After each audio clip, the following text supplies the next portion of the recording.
Welcome to MarTalks, the #1 podcast for e-commerce and marketing applications. MarTalks is devoted to covering the latest technology developments that drive the global commerce ecosystem from advertising to last mile. Enjoy all of our content at rosensteingroup.com/MarTalks-podcast. I'm Daryl Rosenstein. Welcome to MarTalks. MarTalks is where we talk about the digital economy and things happening within the e-commerce software and MarTech software world. And today my guest is a digital agency pioneer, a CEO that's been at this for 2.5 decades, working across some names you recognize like Astound Commerce and Fluid and Blast Radius and RMG and in 3 different countries. And she's got 3 different passports to show for it. And with that, everybody, meet Vanessa Cartwright. Welcome to the show, Vanessa. Well, thank you, Daryl, and thank you for hosting me on the show today. Well, it's lovely to have you. It's been, I think we met at NRF 15 years ago? I would think so. Something like that, yes. I guess we've been at this for a little while. When you said 2.5 decades just then, that was a little alarming, yes. Yeah, well, my hairline is more indicative of that than yours, but yeah, it's been a while. But that's a good thing, I think, in this day and age of change, because I think it gives us perspective. And that's why I'm really happy that you're here, because we're going to really explore your perspectives on some very pressing issues, I would have to say, in technology. And one of the big ones is obviously the role of women within technology, which I still don't think gets enough airplay. And I know you agree. I guess we should start with the big question, which is, from your own experience and from what you're dealing with right now, what are the biggest challenges that still face women taking the reins of a digital agency? Yeah, so let's jump right in there. As you know, Darren, we've talked about, you've touched on my kind of background at a number of different agencies and stepping into leadership roles at, really the majority of those. And I always, I suppose, discounted the impact of gender in my career. I had a great experience working with, a number of different, very strong female leaders. And just, I think, assumed that there were no barriers, there was no impact based on gender difference, and we'd sort of passed that time. And, by this point, we'd have boards of directors made up equally, not just of different genders, but a full range of different diversity, that we'd have leadership teams where it wasn't just the chief talent officer that was female, but that we had more female chief operating officers and chief executive officers. And I think the reality is, for those of us that have been in some of those roles, that there's still not that many. It's not that there are none, but they are a little few and far between. And so as a woman stepping into those roles, and I think particularly for a generation of women doing it for the first time, you do still find yourself working with executive teams that are predominantly male, with boards of directors that are predominantly male. And that, don't get me wrong, they're fantastic male leaders and men who've been given great guidance to me in my career and been incredible mentors. And, I think that continues. But I think the reality is, it is still more often than not that it's a male-dominated industry when it comes to technology. Women are definitely encouraged to join it as actual technologists. And I'm not a technologist, as you know, I'm more of a business person in the industry. But I do think that you kind of get to a certain point and you see fewer and fewer progressing into those senior roles. So I think there's an opportunity and a need for women in those roles to have an opportunity to kind of connect with each other, to share some of their common experiences and common challenges. And much as I was quite reluctant to think about that as needing to be gender specific, I think it is a little helpful, just because women do find themselves often in rooms which they're the only woman. And so it's helpful sometimes to kind of connect with others in that situation. It just boggles the mind, because our economy is consumer driven and business to consumer commerce is growing so rapidly. Remember when it was nothing and now it's 20%. at least, of all purchases, substantially more when you look at clothing or apparel. So women make up the majority of the purchasing decisions that are taking place in our economy. So you think brands that are looking to make themselves more accessible and more relevant would be more inclined to work with agency partners that are more in touch with that, and that the agency world would be, more encouraging. We'd see more women in that role. And I wonder what the heck is the disconnect? So I'm not sure. I certainly know, obviously, you look around let's call it the kind of political landscape today, and you can see that some of the biggest technology leaders that are, in the world, again, predominantly male, are exhausting the values of masculinity in the workplace, de-emphasizing empathy, which I think is an extremely important aspect of leadership. So I think there are some unfortunate things happening in the kind of public discourse there that's not helpful. I suspect also still we are in a world where the cohort of founders typically were, again, not always, but a lot of them were male. They've often built successful companies and successfully exited those companies. A lot of them have subsequently gone on to set up their own funds or holding companies. And so I think you're still listed on the boards, etc. So I think perhaps we're still in the era post that generation. What I do love to see, and I'm working with a number of really fantastic female founders right now, is that there is quite an exciting cohort of women coming into the industry, looking to be disruptive, both in terms of the nature of the businesses that they're starting, but also kind of coming in and offering an alternative, as you say, to clients who perhaps want to think about purchasing services and developing partnerships with businesses that are led by women. And look, I don't think people should be making choices on that basis. I think it should be about the quality of the work, the excellence of the delivery. Without a doubt. But I like to see that there are businesses that are getting founded by really energetic, smart women. And that will, I believe, lead to those women will create wealth. They will create their own futures. They'll sit and create their own funds and boards. And I think perhaps we'll see that as a little bit of a turning point. Well, I invested in one myself after meeting a founder at shop.org, and it was a wonderful experience. At ShopTalk, I'm sorry. And I just can't say enough about this woman. She's Annabelle Maldonado. She is an incredibly dynamic, gifted, driven leader who's just really pumped up about psychometric product discovery. And just kind of swept me along for that journey. And I can't wait to see what happens. But do you really think there's a unique set of guidance and lessons you can give women having been through what you've been through over the last 20 years? Well, yes, I think that there's a couple of facets to it, and I don't think that it is always specific to women. I think about it as people stepping into a very senior leadership role for the first time, and what kind of, there's several different scenarios that might cover, and they each present fairly specific challenges. So sometimes people step into that role for the first time because they're taking over from a founder or an existing leader that is voluntarily leaving. They've met their earn-out requirement. They're looking for their retirement, whatever, just the next step in their career. That has a certain set of challenges. There's other opportunities when people come into that role for the first time, when they might be taking over from a leader who is perhaps involuntarily exiting the business. That has a lot of other challenges that go along with it. And then, of course, you've got those founders and CEOs that are starting their own business.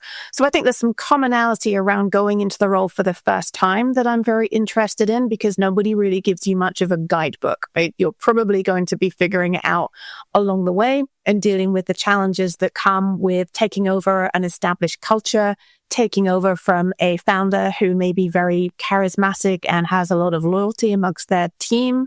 You may be coming in needing to change direction or problem solve in a way that you haven't done before. So I think there's a lot of ways that those people moving into that role for the first time can be supported better perhaps than they are right now. And I particularly focus on people in those very senior roles because what I hadn't expected moving into that type of role for the first time was the kind of isolation. And I think that is talked about quite a lot in terms of leadership, that you do find yourself without that sort of group of peers because you no longer have them. You're the person with whom decision-making rests. So it's difficult to fully open up and share when you no longer have that actual peer group, and you need to be the person who is making decisions and is establishing leadership. And then you most likely, I also discovered that there's almost never no boss. There is one. Even if your title is CEO, it could be your board of directors, it could be your global CEO, it could be your investors, but you have someone, typically speaking, to report to.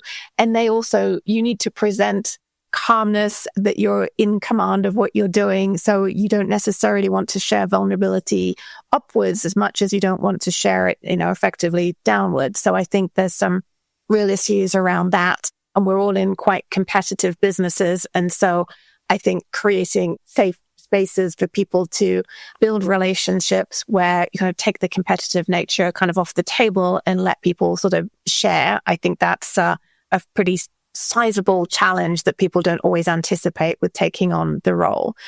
And then I think there is, of course, just the practical nature of running a digital agency business, whatever kind it is, whether you are running an established one, trying to work out how to deal with AI and embed that into your business, or whether you're starting something that is inherently native in that kind of AI world that we're in now. I don't think anyone really knows what that roadmap looks like at the moment. And so, there's just a lot of practical sharing with other people to talk about what the challenges are and how other people are addressing them. It's lonely at the top. I've spoken to so many CEOs that talk about that. I mean, the pressure is there to perform, to be a good steward of capital, and you don't feel like Superman every day or Superwoman. You feel like, I don't know if I've got the right idea as far as where we're going to go. And you can't express that to anyone. So having a peer group is extremely important. And I encourage leaders to form those if they don't have them. Having a hobby is damn important. If you don't have something you enjoy doing when you're not at work, it's like, for goodness sake, get yourself a hobby. I recommend pickleball. I think it's terrific. I don't know how pickleball if it's landed in any substantial way in England yet, but over here it's going bananas. Yeah, no, absolutely. Well, I am not a pickleball player, but I certainly know plenty of people that are.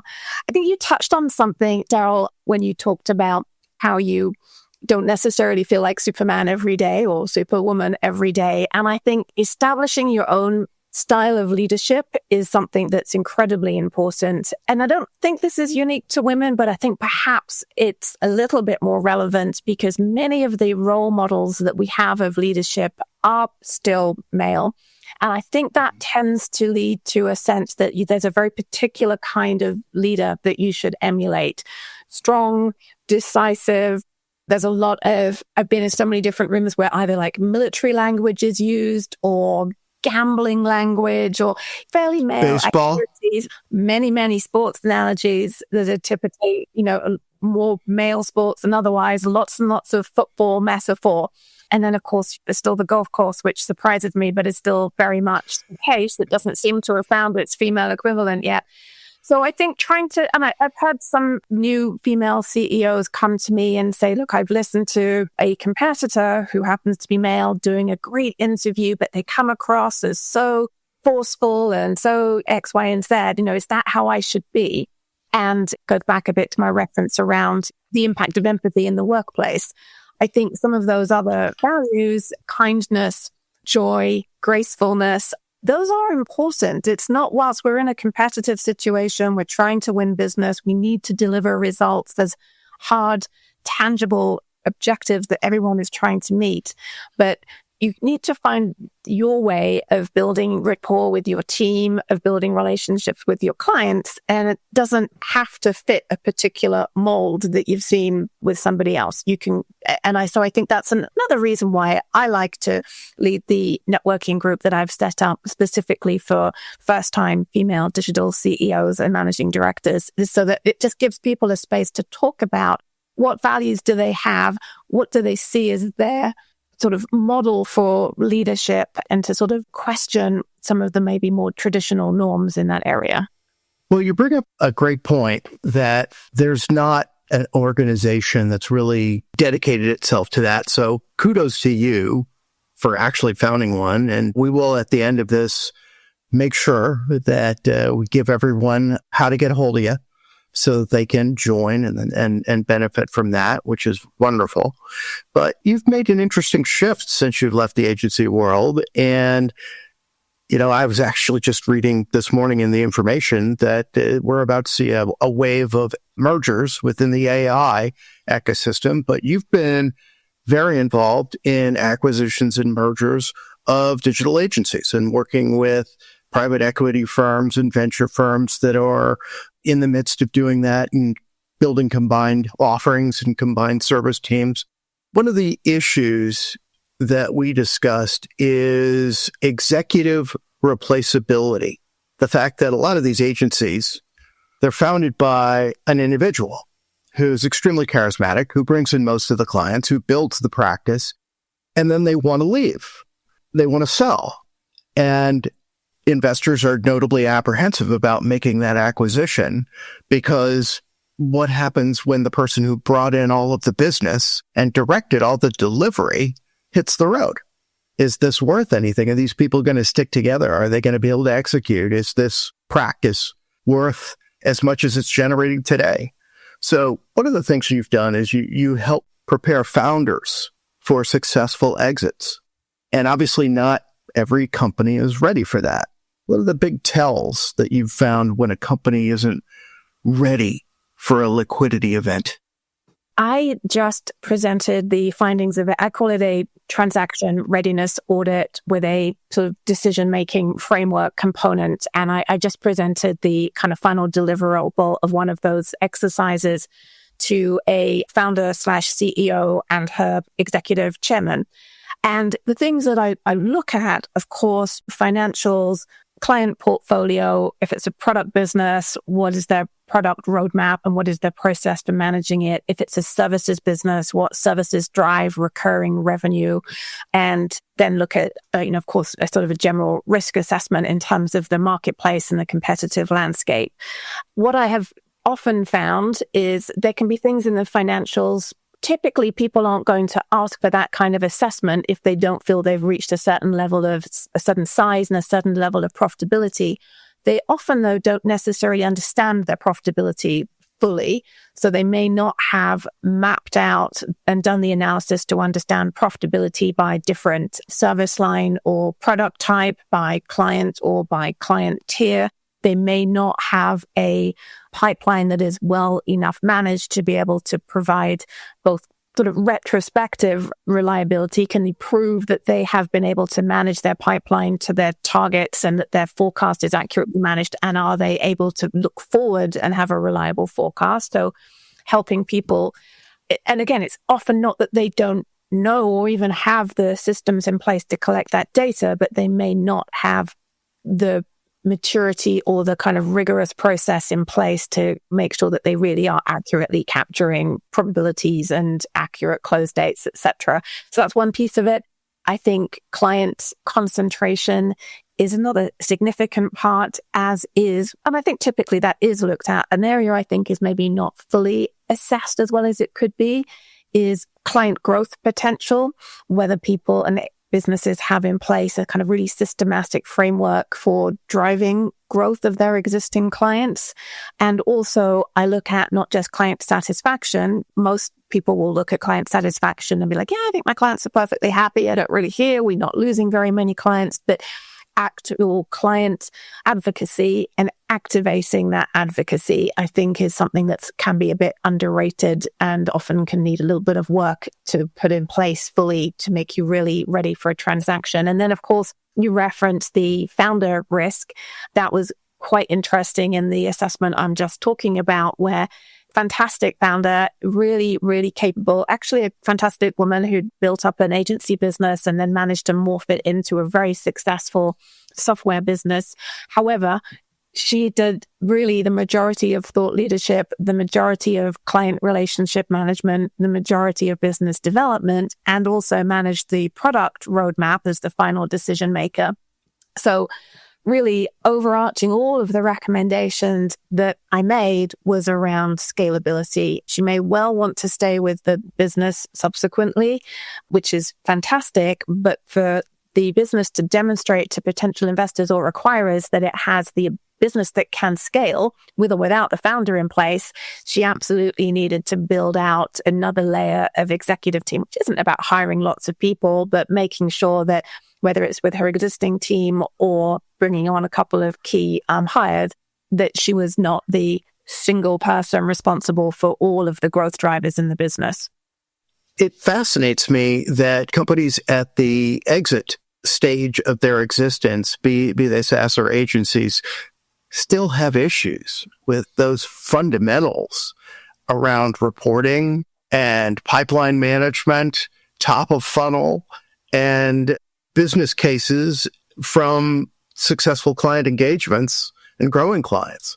I mean, that's generally, when I've got to search for a CRO, what they're hired to do when companies in that $5 to $10 million phase. And you're looking at companies well beyond that still haven't done the basics when it comes to really understanding, where do we make money? Where do we make money? I was like, wow, that's like, where are the adults in the room? Are there any adults in the room?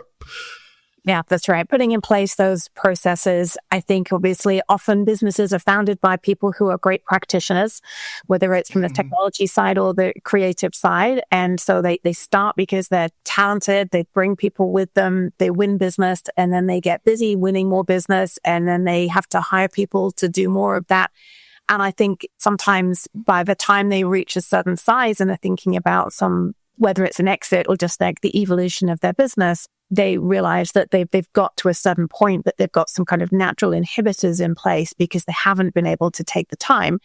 And it's not through, I'm sure, lack of thinking about it. It is through lack of bandwidth and running low businesses where margins are constant pressure. How do you take the time and put in all those different processes and methodologies that are very important? Yeah, I'm really harsh. I should be more generous. They found something that they love and they're making clients happy doing it. Putting together reporting packages is not exactly exciting or fun. I work with a couple of great agency founders who kind of came from, and I've also, may have worked for me at some points, but came from a kind of a more disciplined background. And I think if you put them in place right at the very beginning, when you're small, and then they can grow with you, it's a great deal of an easier path than to get to a certain size and then try and top down push in processes. Let's go back to the topic of executive replaceability. I mean, succession planning is absolutely essential for any mature firm. They've got to have people that are aligned to fulfill roles when executives leave. That's generally when my phone rings, when somebody's left or somebody's about to. What do you look for to reassure an investor or an acquiring party that this company really has an executive program, an executive level, I would have to say, team that is really aligned around their mission and is aligned around empowering their team to reach their potential? Well, I think you've essentially covered it, because I think it is something that needs to be purposeful, and that you have people that you actively have some of those conversations with. So we have had at a point in time at Astound, which is where I was, as you know, most recently Astound Commerce and then Astound Digital. at the point that the founders had taken external investment and were looking to see what their own futures would be, there was a fairly formal process of each of the leaders, and it was not just CEO to next one down, essentially, from one of the founders to me at the point for North America, but it was right across the executive leadership team. We were all responsible for nominating what that next cohort would look like, and actively having those conversations with people and talking about what some of the skills might be or the experiences that might be needed to equip people to move into the next role. So that was, I think, quite a nice example of a fairly formalized process that we could point to our investors to say, actually, it's not just these people are here, they'll all leave, and probably we'll figure it out. It was like we could actually go through and show what that next layer of leadership would look like, where it was in terms of its readiness to, we've mapped everybody with a nice little kind of XY axis of willingness and sort of motivation and skill set to be able to really see where people were and talk about the specific professional gaps that they might have to move them to the next level. I'm interested, when a company is looking to make an exit, have you ever found a CEO that's holding on too hard? That's an excellent question also. I think that, there's a lot of emotional attachment that goes with that role, of course, particularly, and that my experience is typically with those privately owned companies that are founder-led, that are looking for the next stage. And it's a very symbiotic relationship, right? The culture of the business is very much an extension of the person leading it. Good or bad, that's what's been created. And it goes, I think, both ways, that they are very engaged with and attached to the business that they've brought. So I don't know that I would say I've seen examples where people are too attached and it's difficult to separate them. But I certainly know that there's a lot of very fierce loyalty. I would say perhaps what can happen is sometimes there's so much loyalty towards the business that's been built that some of the decision-making that needs to happen post any kind of event like that can be challenging for the original founders and CEOs, because they've got people with them that help them build the company from day one, probably saw them through some pretty difficult times.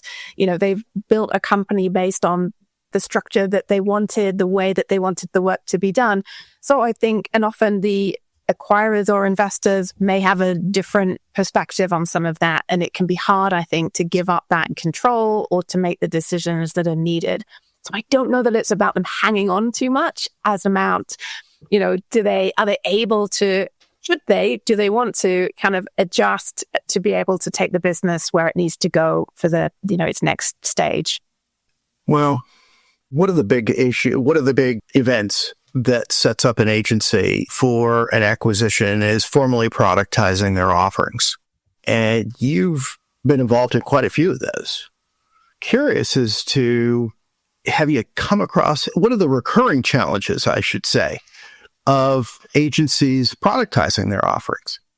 I think it's finding the balance between wanting to provide a very customized service for your clients that's very specific to your client needs and really meets your client's kind of brand requirements, with the ability to make that something that is repeatable and is a kind of recurring revenue stream. Because I think particularly, let's leave sort of software and actually creating products to one side, but to try and kind of productize services, I think, particularly in context of, say, more creative digital agency, it's, the value that you bring often is that kind of unique, differentiated point of view and set of deliverables. So how do you find a way of productizing that to some extent? I think that can be quite a challenge.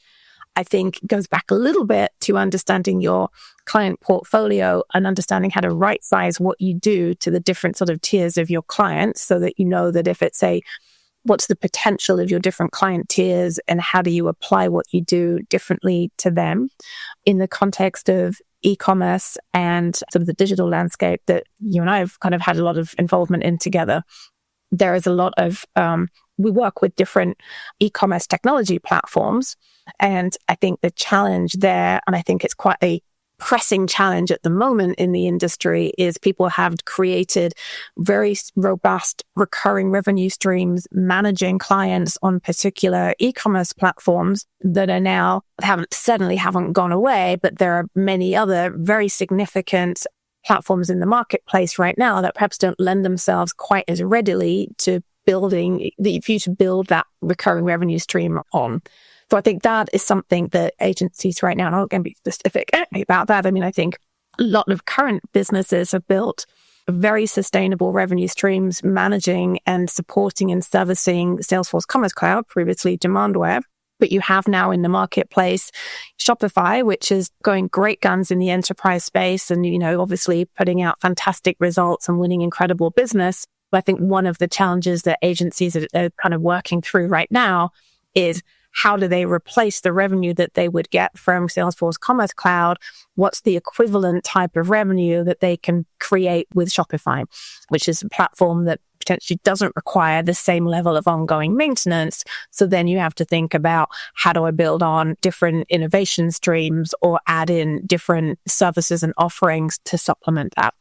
Well, I'd certainly add in the new family of composable offerings as well, in terms of you've got a Shopify for those entry and mid-market and, certainly some enterprise users right now, but for those large B2B and B2C enterprises, they're going to require a much larger level of service to renovate their commerce platforms. And they're going to be looking at composable players like BigCommerce or Commerce Tools or Elastic Path and the like. So if you're advising someone who's looking to start an agency today in this landscape, I want to start a digital agency, what advice would you give them?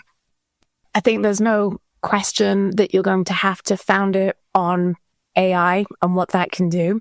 And you have to think through what that really means in every possible aspect. And that isn't just using generative AI to create content, right? It is, you're going to have fewer people. You're going to need to create agents instead of hiring teams. You're going to need to found all your internal processes on AI. So I think that if you were starting an agency right now and you didn't build that into everything that you do and think about what it means to build an agency where you're not going to have the same scaling factors in terms of human beings, what that actually looks like and what challenges and opportunities that presents. So I think that would be probably the number one consideration for anybody at the moment. And then assuming that you're in the sort of the subset of digital agencies focused on e-commerce, I think then you have potentially some choices to make if you're founding something. So you obviously have the range of small agencies that probably need to focus on one technology partner in particular, as opposed to, the big GSIs that work across the full range of them. So deciding where you want to focus and building a niche and an expertise in that particular area and placing some bets, right? How do you look at the marketplace? What do you think the level of maturity of the various different technology partners that you could decide to work with? What do you see in terms of what their roadmaps look like, their presence in different markets, whether you have confidence in their ability to build business in the market that you operate in? I think making some bets there and maybe taking some risks there as well, because I think you can have a look right now at some of the agencies that are extremely successful, and you can see that they place some bets earlier perhaps than some of the larger agencies on particular technologies and have done very, very well from it. But there's equally others that decided to focus in different areas that haven't done so well. But that's part of the challenge and fun of starting something from scratch. Yeah. So you're not going to read any tea leaves for us today. All right. I can appreciate that. That's fine. That's fine.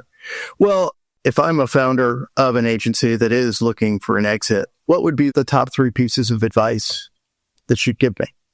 Obviously, understand how you make money, and not just what your top line revenue looks like, but which of your clients make you money, which of your clients have the potential to make you money. How can you, with confidence, explain to an investor what the future potential of your current client base actually looks like?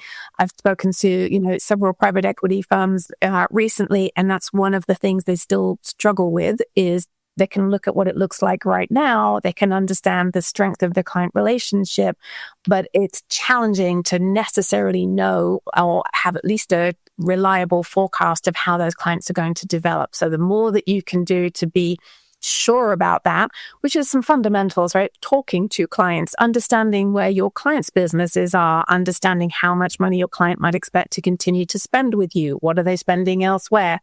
Those types of things. I think really understanding where your financials are, where your profitability is coming from right now, and where it's going to come from.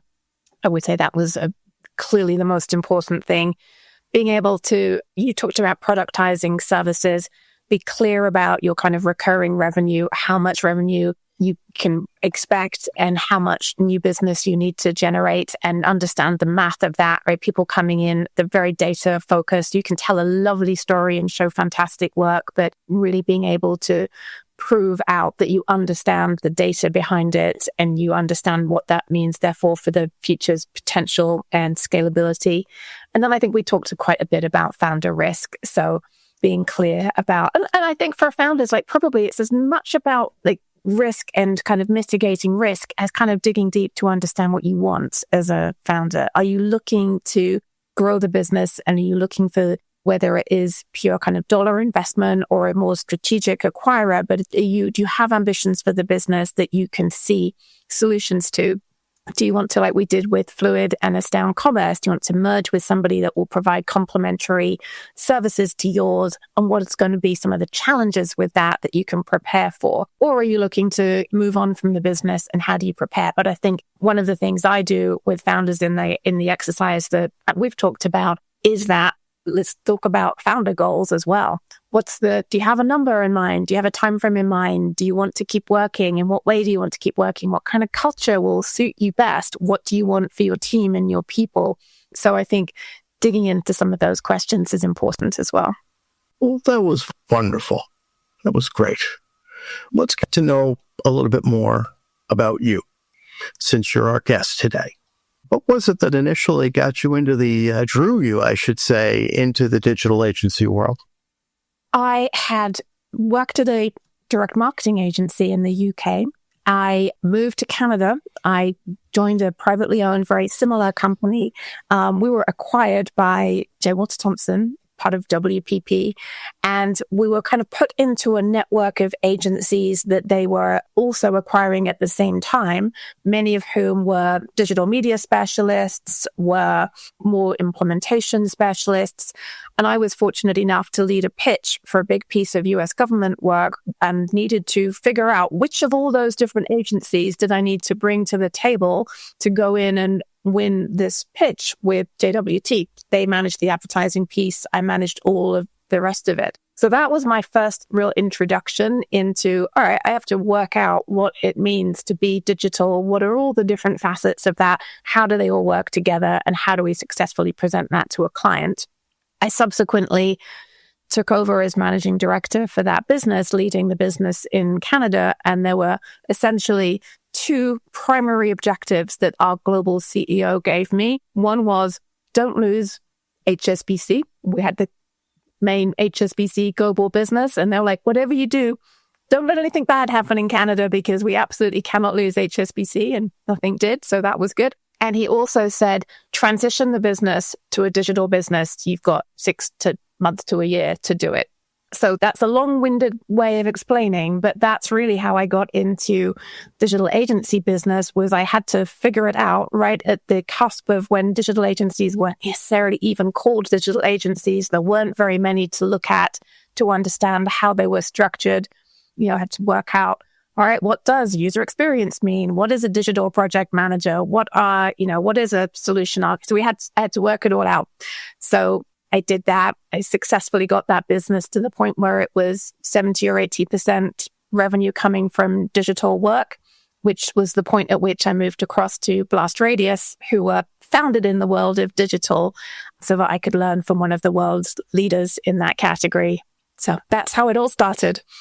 Well, when you were a little girl in England, I don't think you were dreaming of leading a digital agency one day. What did you want to do? I was clearly going to be a ballet dancer / show jumper / pianist / novel writer. None of those things, all those things appear to have really happened. But I think what probably made me well suited for it is the combination of, I've always had, a fairly good left brain, right brain. I studied math and languages. I studied, so I tend to I studied sciences as well as all the arts. And I did that all the way through university. And I think this business, whether you're working in it as sort of a practitioner, the creative side plus the kind of technology, more data-oriented side kind of fit well for me. And then when it comes to leadership roles, the kind of human side, the positioning, the figuring out the kind of strategic vision for the business, coupled with understanding of the financial models and how to look at business performance, that kind of works really well for my brain as well. You had some hobbies or activities growing up that were all requiring a tremendous amount of practice to reach a level of expertise. I mean, ballet, violin, writing, and nothing that's kind of a pastime. Those are serious pursuits.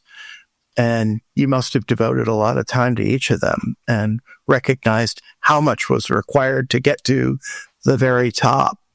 That certainly comes in handy when you're looking at an agency that's having to deliver to a very sophisticated audience. Well, we should be very clear that I never became very expert in any of those things. Well, hey, you know what? I think we're lucky as a result. I mean, it would have been nice to go see you at the Met, but I think that there's plenty of brands out there that are thanking their lucky stars. You ended up managing their account. I think the equivalency of that is that one of the things I've always loved about the agency world is that you understand your business as an agency, but also you have to understand the businesses of each of your different clients. So you can be, and I've worked in telecoms and financial services and retail and pharma and, all manner. And then within each of those, obviously each brand and company is quite different. So I think that the range of interest, perhaps that the piano playing ballet dancer who loves ponies had, maybe is reflected in the fact that I like the variety and the ability to kind of dig into different businesses. And that's probably sustained me well through the kind of agency journey that I've had. Well, we touched on it earlier. I think every CEO needs to have a hobby. And you've actually, you haven't picked up ballet or dance later on. You've gone in a completely new direction. You've started to restore derelict sea vessels. And I'm absolutely fascinated by that. Tell us about your barge. Well, so I live on a houseboat, which is a wide beam barge, which is 60 feet by 12 feet. We're in a town called Woodbridge on a river here, very full circle. There's a town where I actually went to school and did dinghy sailing back in the day.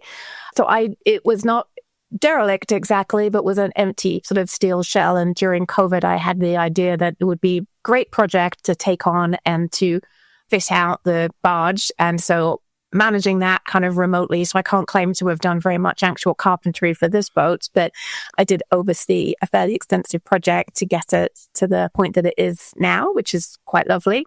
But along the way, also acquired a 100-year-old wooden oyster smack, which is a fishing boat that is also a sailboat. And again, don't like to think of it as actually derelict, but I will say that... Especially when you're on it. Yes, exactly. But it has needed quite a bit of work. It is just back in the water. And so I have learned some form of carpentry and fine wood finishing, and also the actual kind of practical sailing skills and sort of navigation and theory skills that go along with being able to take it out once we've got the mast back on and the rigging all put back in place. Well, do you talk like a pirate? I can. Hi. But no, and I just spent, I think I maybe spoke to you just before this, but I just spent a week in the Arctic on another sailing vessel, a 150-foot schooner, also 100 years old, sailing around the Arctic. And we did have a crew, but we're also highly encouraged to join in and hoist sails and all manner of things. So I've been hoisting sails surrounded by icebergs most recently. Oh, fascinating. What was the favorite thing you saw on that trip? We saw incredible things. We saw the most northerly inhabited settlement in the world, which is actually now a research station that has representations from many of the world's countries. We saw wildlife. We saw a polar bear. We saw Arctic fox. We saw reindeer. We saw minke whale. I think perhaps the most amazing part for me was being on this very beautiful boat, being able to climb the mast as we kind of sailed through quite gracefully on a very sunny afternoon through some past glaciers and through some icebergs. And just that was fairly awe-inspiring from a natural beauty perspective. Can I promise that there'll be clips of that we can attach to this? You certainly can, yes. Oh, fantastic. Vanessa, how do people get in touch with you? You can find me either through my email, which is vanessa@alandoconsulting.com. Alando is spelled Alando. That's the name of our wooden boat. Or you can find me also at my website. You can reach that by just vanessacartwright.com or alandoconsulting.com. And I'd be happy to leave my phone number if anyone wants to do that as well. Well, thank you so much for being with us today, Vanessa. I know that our listeners are going to love this show, and I want to thank you. Well, thank you very much. That was a lot of fun. I hope people enjoy listening to it. And, I'm definitely here and would love to hear from anyone. If you have any questions, anyone wants to join my networking group or talk about any of the agency readiness or what to do once your agency's been acquired or invested in, I would love to help. Fantastic. Thanks for listening to MarTalks, the #1 podcast for e-commerce and marketing applications. Be sure to subscribe wherever you listen to podcasts, and while you're at it, leave a rating and review. To find out more about how the Rosenstein Group can help you find the right leaders for your client development teams in MarTech and e-commerce, please visit our website at rosensteingroup.com.